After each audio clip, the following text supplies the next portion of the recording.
الرجیم بسم اللہ الرحمن الرحیم اللہم صلی وسلم وبارک علی سیدنا مولانا محمد اہدنا الصراط المستقیم صراط الذین انعمت علیہم اہدنا الصراط المستقیم، ہم کو صراط مستقیم پر ہدایت عطا فرما، ہدایت سیدھے رستے پر عطا فرما۔ کیوں کہا گیا سیدھے رستے پر عطا فرما؟ وجہ یہ ہے کہ زندگی کے اندر اکثر اوقات ایسے معاملات پیش آ جاتے ہیں کہ لوگوں کو شریعت پر عمل کرنا بڑا مشکل ہو جاتا ہے۔ مثلا ہمارے ہاں عام طور پر گھروں میں پردے کا انتظام نہیں ہوتا، حالانکہ شریعت میں پردے کی سخت تاکید ہے۔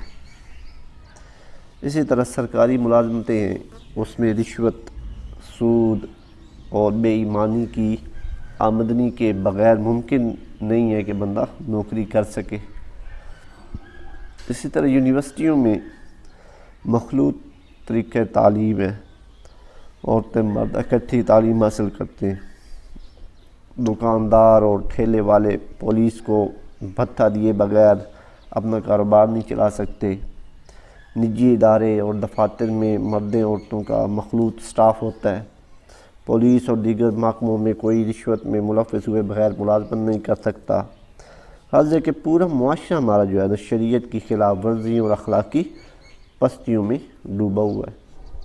ایسے معاشرے میں اگر کوئی شخص شریعت پر مستقیم رہنا چاہے تو یہ صرف صراط مستقیم بال سے زیادہ باریک اور تلوار سے زیادہ تیز ہے، اور جو اس صراط مستقیم پر آسانی سے گزر گیا تو آخرت کی پول سے بھی آسانی سے گزر جائے گا۔ یعنی اس دنیا کے اندر اگر ہم ان تمام چیزوں سے جو میں نے ذکر کی ہیں، رشوت ہو گئی، بے حیائی ہو گئی، لوگوں سے لین دین کے معاملات میں خرابی ہوگی، ان چیزوں سے اگر بچ کے نکل جاتا ہے تو پھر آخرت میں بھی نکل جائے گا۔ تو ارشاد فرمایا کہ انعام یافتہ لوگ جو ہیں ان کا کیوں ذکر کیا، ان کے راستے پر چلنے کا تقاضا کیوں کیا؟ فرمایا کہ ان انعام یافتہ نفوس قدسیہ کے راستے پر چلنے کا تقاضا یہ ہے کہ بندہ اپنے آپ کو بالکلیہ اطاعت الہی اور اس کی قضاء پر راضی ہونے میں جذب کر لے، بالکل اللہ کی رضا میں راضی ہو جائے، اور ایسا ہو جائے کہ اگر اس کو حکم دیا جائے کہ وہ اپنے بیٹے کو ذبح کر تو حضرت ابراہیم علیہ السلام کی طرح ہو جائے کہ حضرت اسماعیل کے گلے پہ چھری چلا دے، اور اگر اس کو خود کہا جائے کہ تو اپنے آپ کو ذبح کر میری اطاعت میں تو حضرت اسماعیل کی طرح ہو جائے، خود اپنے گلے پہ چھری چلانے کے لیے تیار ہو جائے۔ اور اگر اس کو کہا جائے کہ تو بہت بڑے منصب پر فائز ہے، بڑا عالم ہے تو، لیکن پھر بھی تو جا فلاں بندے کے ساتھ جا کے علم حاصل کر، فلاں بندے کے سامنے جا کے ظالم طلب مستحق کر، تو پھر وہ حضرت موسیٰ علیہ السلام کی طرح ہو جائے کہ وہ حضرت خضر علیہ السلام کے پاس علم حاصل کرنے کے لیے چلے گئے۔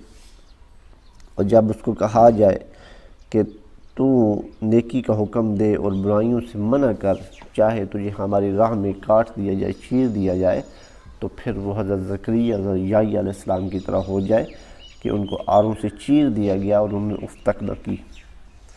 اور اگر اس کو کہا جائے کہ تجھے سخت بیماریوں میں مبتلا کیا جائے گا، تجھے آزمائشیں کی جائیں گی، تو پھر وہ اپنی زندگی کو انعام یافتہ لوگوں میں سے حضرت ایوب علیہ السلام کی زندگی کو دیکھ کے چلے کہ کیسے ان پر بیماریوں نے حملہ کیا اور مشکلات اور آزمائش میں وہ رہے، لیکن اللہ کا ذکر ہر وقت ان کی زبان سے جاری رہا۔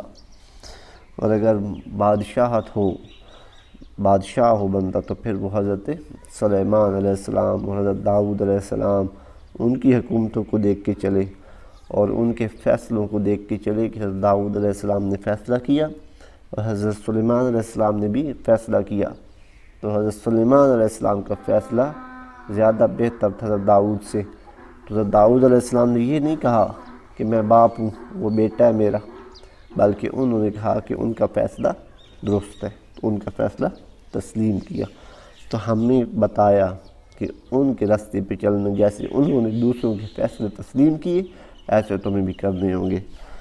ارشاد فرمایا کہ اگر اپنے قصور نفس کے اعتراف کرنا ہو اور اللہ کی تسبیح و تحلیل میں مصروف رہنا ہوتا تھا۔ حضرت یونس علیہ السلام کو دیکھے کہ مچھلی کے پیٹ میں گرفتار ہو کر بھی اللہ کی تسبیح و تحلیل کرتے رہے۔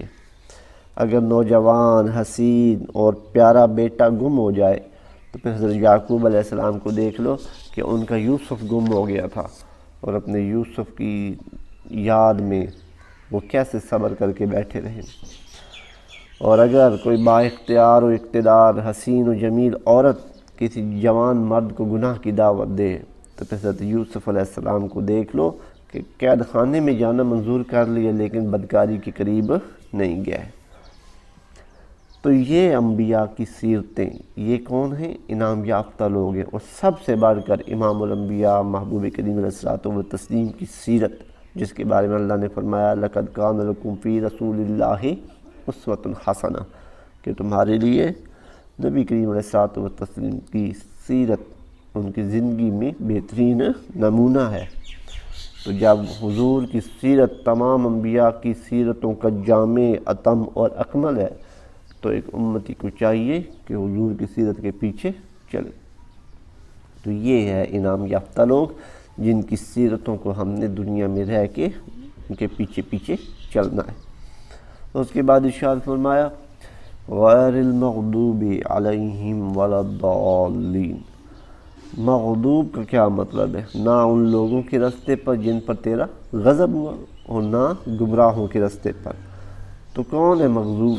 علامہ راغب اصفہانی لکھتے ہیں کہ غضب کا جو لفظی معنی ہے نا وہ ہے انتقام کے ارادے سے دل کے خون کا کھولنا اور جوش میں آنا۔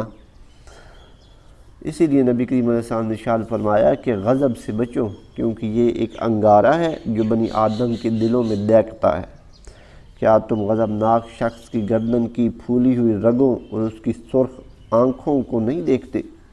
اور جب اس لفظ کی نسبت اللہ تعالیٰ کی طرف ہو جائے نا، اللہ تعالیٰ کی غضب کی جب بات ہو تو اس سے مراد ہوتا ہے انتقام، کہ اللہ تعالیٰ سخت انتقام لینے والا ہے۔ اسی لیے اللہ تعالیٰ نے قرآن مجید میں ارشاد فرمایا وَغَاضِبَ اللَّهُ عَلَيْهِ وَلَعَنَهُ، اور اللہ مومن کے قاتل سے انتقام لے گا اور اس کو اپنی رحمت سے دور کرے گا، اپنی رحمت سے دور کرے گا۔ یہ ہے غضب اللہ کے لیے جب استعمال ہو۔ اسی طرح ارشاد فرمایا کہ مغضوب علیہم سے مراد یہودی ہیں۔ کون مراد ہے؟ یہودی مراد ہے، وہ قوم یہود ہے جن پر اللہ کا غضب ہوا ہے۔ مغضوب علیہم کا کچھ لوگوں نے معنی کیا ہے معتوب، وہ لوگ جو معتوب نہیں ہوئے۔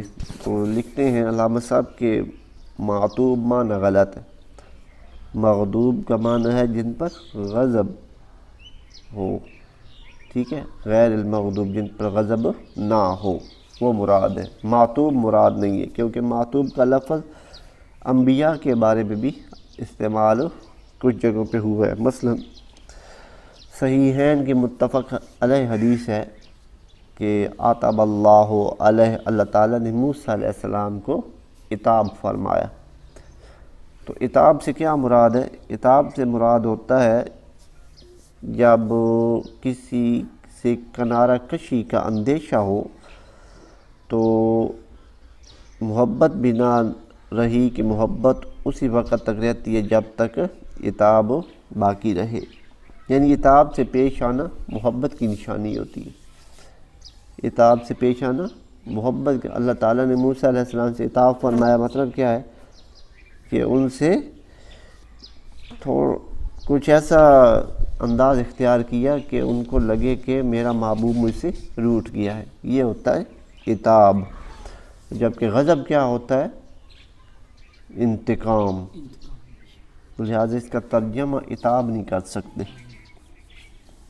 اللہ نبی کریم علیہ الصلوۃ والتسلیم بھی حضرت عبداللہ بن مکتوم آتے تو فرماتے کہ عبس وتولی جو صورتیں اتری تھیں مرحبا بمن عاتبنی فیہ ربی، یہ جو حضرت عبداللہ بن مکتوم ہیں جب وہ آتے تو ان کے بارے میں کہتے خوش آمدید اس کو جس کی وجہ سے مجھ پر عتاب ہوا ہے، یعنی اللہ تعالیٰ نے مجھ سے ناراضگی کا اظہار کیا ہے، اس بات ایسے انداز میں کہ محبوب ایسے ناراض ہو جاتا ہے کہ یہ طریقہ کار جو اختیار کیے گئے یہ ٹھیک نہیں ہے، اسے کہتے ہیں عتاب۔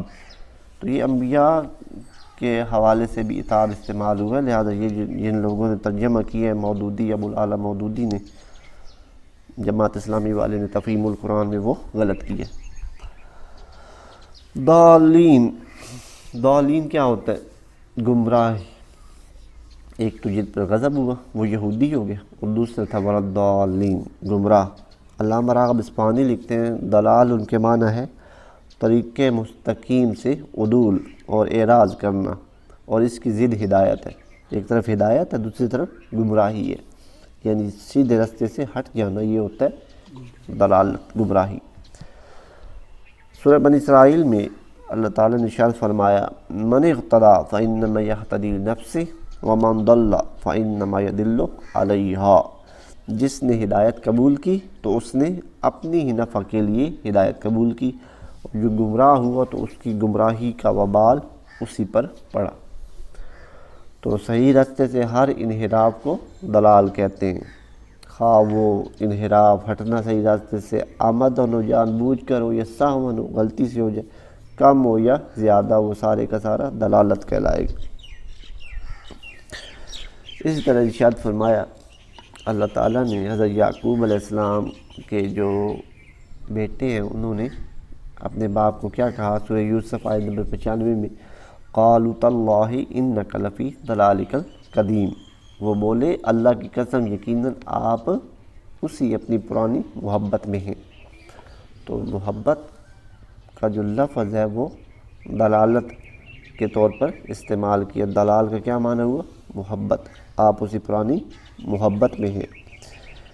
تو اسی طرح نبی کریم علیہ الصلوۃ والتسلیم کے بارے میں بھی اللہ تعالیٰ نے ارشاد فرمایا وَوَجَدَكَ ضَالًّا فَهَدَىٰ، اور آپ کو اپنی محبت میں ہم نے وارفتہ پایا، گم پایا، تو ہم نے آپ کو فہدیٰ، امت کی طرف راہ دکھائی، امت کی طرف راہ دی۔ تو دلال کا معنی گمراہی نہیں ہوتا، ہر جگہ گمراہی نہیں ہوتا، بلکہ محبت کے معنی میں بھی ہے طریقے مستقیم کو ترک کرنا، خواہ یہ ترک آمدن ہو یا سہون ہو۔ جب یہ لفظ انبیاء کے لیے استعمال ہو تو کس معنی میں ہوتا ہے؟ محبت کے معنی میں۔ اسی طرح ارشاد فرمایا کہ حضرت موسیٰ علیہ السلام نے فرمایا قال فعلتها اذا وانا من الضالین، موسیٰ علیہ السلام نے کہا میں نے وہ کام اس وقت کیا جب میں بے خبروں میں سے تھا۔ سورۃ الشعراء، جو قبطی کا قتل ہوا تھا نا حضرت موسیٰ علیہ السلام سے، تو یہ اس میں تنبیہ ہے کہ موسیٰ علیہ السلام سے قبطی کا قتل سہون ہوا تھا۔ دلال یہاں پہ کس معنی میں ہے؟ نسیان کے معنی میں۔ یہاں دلال کس معنی میں؟ وَأَنَا مِنَ الضَّالِّينَ، گمراہ نہیں، میں اس وقت گمراہ تھا، یہ لفظ غلط ہے۔ میں اس وقت سہون جو غلطی ہوئی ہے اس وقت نسیان، دلال نسیان کے معنی میں استعمال ہوتا۔ اس طرح ارشاد فرمایا ان تضل احداہما فتذکر احداہما الاخری، کہ ان دو میں سے کوئی ایک عورت بھول جائے تو ان میں سے دوسری اس کو یاد دلا دے، تو یہ نسیان ہے، بھول کہ اگر ایک عورت بھول جائے تو دوسری اس کو یاد دلا دے۔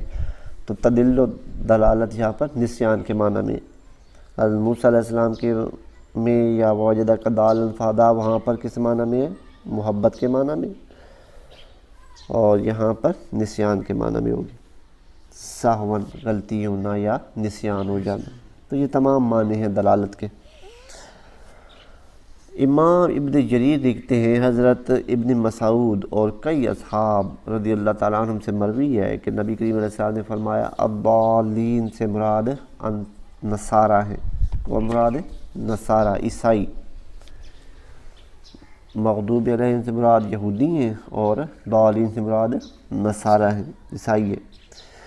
تو یہاں پہ یہ سوال ہو گیا کہ گمراہ تو وہ بھی ہیں، یہودی بھی ہیں، تو پھر ان کو گمراہ کہا اور ان کو مغضوب کہا، اس کی وجہ کیا تھی؟ تو فرماتے ہیں کہ ہر وہ شخص جو سیدھے راستے سے انحراف کرے، ہٹ جائے، اس کو عرب ضال کہتے ہیں۔ اسی وجہ سے اللہ تعالیٰ نے عیسائیوں کو ضالین کہا، کیونکہ انہوں نے سیدھے راستے سے انحراف کر کے غلط راستے کو اختیار کیا۔ یہود نے بھی ایسا کیا۔ وجہ کیا ہے کہ ان کو مغضوب کہا؟ فرمایا کہ دونوں ہی ضالین ہیں، لیکن نصارہ نبی کی محبت میں گمراہ ہوئے۔ عیسائی جو ہیں وہ عیسیٰ علیہ السلام کی محبت میں، انہوں نے محبت میں اتنا بڑھایا کہ ان کو خدا کا بیٹا کہہ دیا، وہ نبی کی محبت میں گمراہ ہوئے، تو اس وجہ سے ان کو گمراہ کہا، ضالین کہا۔ اور یہودی جو ہے وہ نبی سے بغض، نبی انبیاء کے قتل کرنے کی وجہ سے گمراہ ہوئے، تو ان کو مغضوب، اللہ کا غضب ہوا ان پر، اس لیے ان کو مغضوب فرمایا۔ تو یہ ہے وجہ کہ عیسائیوں کو نصارہ کو کیوں کہا وہ گمراہ ہیں، کہ وہ نبی کی محبت میں آگے بڑھے، تو ان کو کم درجے کا رکھا، ان کو کہا کہ آپ یہ لوگ گمراہ ہو گئے، راستے سے ہٹ گئے۔ اور یہودیوں نے چونکہ انبیاء کے قتل کیے، توہین کی، انبیاء کو گالیاں دی، ان کے ساتھ برا سلوک کیا، تو اللہ تعالیٰ نے ان پر غضب فرمایا کہ یہ مغضوب ہے اور وہ گمراہ ہے۔ اللہ تعالیٰ سے دعا ہے کہ اللہ تعالیٰ ہمیں شریعت کے اصولوں کو سمجھنے کی توفیق عطا فرمائے۔ وما علینا الا البلاغ المبین۔